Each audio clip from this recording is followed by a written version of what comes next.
నిజాంపేట మండల కేంద్రంలో హర్ ఘర్ తిరంగా కార్యక్రమంలో భాగంగా మాజీ జెడ్పీటీసీ పంజా విజయ్ కుమార్ తన ఇంటిపై జాతీయ జెండాను ఎగురవేశారు.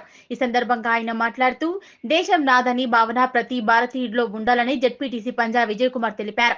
7 దశాబ్దాల తర్వాత నరేంద్ర మోదీ నాయకత్వంలో పదవి ఉన్నవారికి జెండా ఎగురవేయాలనే పద్ధతిని విడనాడాలని, ప్రతి ఒక్క భారతీయుడు భారతదేశంలో స్వేచ్ఛగా జెండాను ఎగురవేయాలనే లక్ష్యంతో హర్ ఘర్ తిరంగా కార్యక్రమం చేపట్టామన్నారు. ఈ కార్యక్రమంలో భాగస్వాములే ప్రతి ఒక్కరూ తన ఇంటిపై జాతీయ జెండాను ఆవిష్కరించి భారతదేశ గౌరవాన్ని పెంపొందించాలన్నారు. వందే మాతరం. ఈరోజు దేశంలో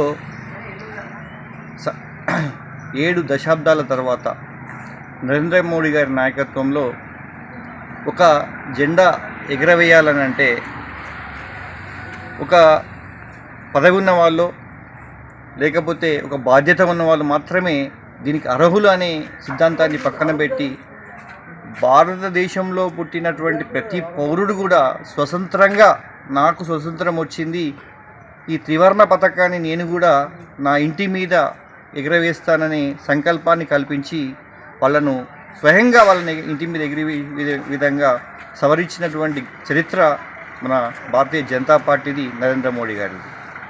ఇంతకుముందు మనము 15 ఆగస్టు కానీ 26 జనవరి రిపబ్లిక్ డే కానీ జరిగిందని అంటేనే ఆ రోజు మాత్రమే మనం జెండా పండుగ అనేది భావన ఉండేది. కానీ ఈ స్వతంత్రం వచ్చింది, మన రాజ్యాంగాన్ని నిర్మించుకున్నాము అనే భావన ప్రజల్లో కానీ అదేవిధంగా యువతలో కానీ లేకుండా పోయింది. దానికి యువతను మన స్వతంత్రం అంటే దాని ఇంపార్టెన్స్, అదేవిధంగా మన రాజ్యాంగం పట్ల గౌరవాన్ని పెంచే విధంగా ఈరోజు జాతీయ జెండాను ఆవిష్కరించే విధంగా ప్రజలందరినీ మేల్కొల్పుతున్నటువంటి సందర్భంలో ప్రతి ఇంటి మీద కూడా తన జాతీయ జెండాను ఎగరవేసి మన స్వతంత్రం ఇచ్చినటువంటి ఫలాలని అందరం ఏ విధంగా అనుభవిస్తున్నామో తెలియజేయడానికి చేస్తున్నటువంటి చిరు ప్రయత్నమే ఈ హర్ ఘర్ తిరంగా యాత్ర.